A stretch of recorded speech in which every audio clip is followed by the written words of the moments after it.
had a very, very busy day, haven't you? Yeah, it's been a light day. When you're the mayor, you have to go vote in person. You can't do it by mail, right? Absolutely. And why is that? Just so people see you voting? There's cameras that come. I had 4 cameras there today. I feel all this pressure, like I have to know exactly how to vote quickly because everybody's kind of looking at you.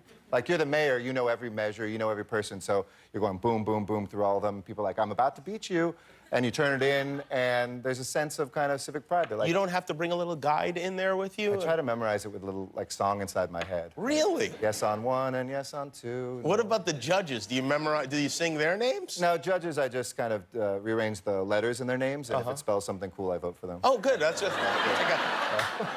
you take a jumble approach to that. Right, exactly. You were also, I saw a photograph of you making telephone calls today. Who yeah, are you I always calling? try to get involved. I went over to UCLA, our local campus, went to Democratic headquarters, and whenever I call voters, I think they're kind of surprised. I'm like, hey, this is Eric. I'm the mayor of LA, but I'm just volunteering today and hoping you've turned in your ballot. And then there's silence. And they're like, am I in trouble if I haven't?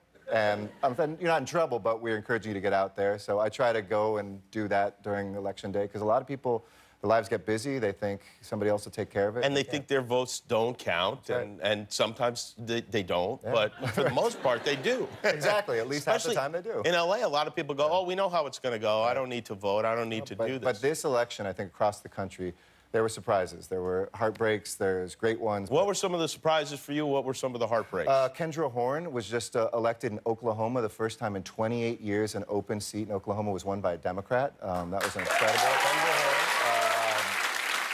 Sharice Davids in Kansas. Former MMA fighter, first American woman, a lesbian too. I mean, she's the full package. She won in Kansas, and a woman won as governor in Kansas too. I think there was, the one I'm most excited about, though, Jimmy, is actually a proposition on the ballot in Hillsborough County, which is kind of Tampa in Florida. Yeah, sure. That's $300 million a year for 30 years to fix the damn roads, to get some public transportation built. Because as Washington has this kind of charade about what politics really is, I think real people want actual things to pass. And Bob Buckhorn, who's the mayor of Tampa, amazing guy, and a huge coalition passed that. That's $9 billion. Yeah, I wouldn't be rooting for that. If I was you, I'd want traffic in every other city to be worse than LA. Because there seems to be no way to make it better here. But if it was worse everywhere else, no one would complain. Well, LA voters did that a couple years ago, and, you know, we're building 15 new lines here. I think Americans are sick of just the partisan politics. They want to see people who are actually getting something done. So I get excited about that. Mayors have to get things done, right? Absolutely, absolutely. Do people complain to you all the time about things when you're mayor? Yeah, Josh, your producer, just wants, he talked to me about a stop sign and some speed bumps he wants near his house. Did he really? Yeah. It's true. And we're gonna do it, you know? Like, when people come, what I love about being mayor is you can get stuff done, and it's such a contrast everywhere else. Do you have, well, when you're president... You don't have to get things done, apparently. You don't have to, or the things that you do get done are nightmarish. Right. Do you want to be president of the United States? You know, certain days, I think everybody who's a patriot should be thinking about running, even if they have a snowball's chance. Yeah, but do you want to be president? I don't know. And then other days, I think I don't want to be away from my daughter and my wife in L.A. Right. But they can come. They can come. Yeah, I think they're invited. I mean, I think they have an extra room in the house. I heard they do. We can hook them up. But I don't know. I'm thinking hard about it. I think whether I do or not, I hope a bunch of mayors do think about it, because I think it's such a contrast to Washington right now. You can't BS a pothole. You either pave it or you don't.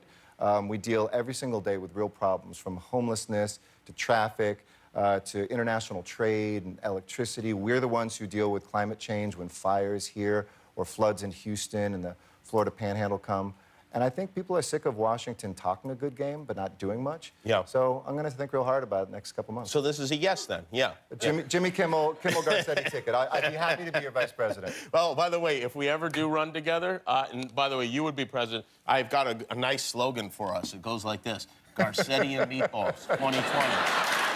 I've got a few of these for you. I love it. I'm going to send you home with them as well. So you're not ready to announce whether or not you're going to do that? No, I've been so focused on tonight's elections, and I'm really You were going around the country helping Democrats raise money and raise awareness. Mississippi, Oklahoma, places we haven't been in a long time. You know what I wonder, and no offense, but when you go to, like, Mississippi and Oklahoma, they're like, who the hell is this person? Yeah, there's a little bit, but I think that BS that is being peddled right now, that we don't know each other across America, like you're either coastal or heartland, or you're red or blue or urban or rural, that's not how people, real Americans, talk. They're like, oh, you're not a Kardashian and you're from LA? Tell me more. Yeah. You know, they want to kind of get to know you. My wife's from Indiana. I think all of those divisions are kind of more pronounced, and folks in Washington eat off of them. You know, they eat their dinner off of that. When I'm in Mississippi, we talk potholes. When I'm in Oklahoma, they tell me about how school is 4 days a week in some schools because of cutbacks. Oh. You know, that stuff transcends where you come from, and I think I can talk a good language of having been a mayor. You just listen to people, listen to their problems, and they respond really well. Are you still in the Naval Reserves? I just got my papers in March after 12 and a half years. You would go like once a month down to San Diego and report for duty. And here and in Los Alamitos, yeah, for 12 and a half years I served very proudly alongside some of the most amazing folks who served in the United States Navy. We had a joint unit with the Army, Air Force, Marines. It was I remember once we were talking, and it may have been after your inauguration, and you had to go like the next weekend to go do your reserve duty. Absolutely. And there's no two ways about it. It was awesome. You're mayor, and like you're in charge of everything one day, and then I'd go and I'd be, you know, 5 guys in charge of me, and they'd say, go do this, go give me some push-ups, go get me some papers, and it keeps you humble. It keeps you directed, and it's what I love about the military. Boy, I wish we'd had some video of that. Wives in the military do that to you. Yeah, well, sure. Yeah, wives in any area will do that to you.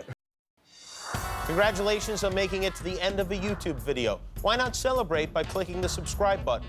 You earned it.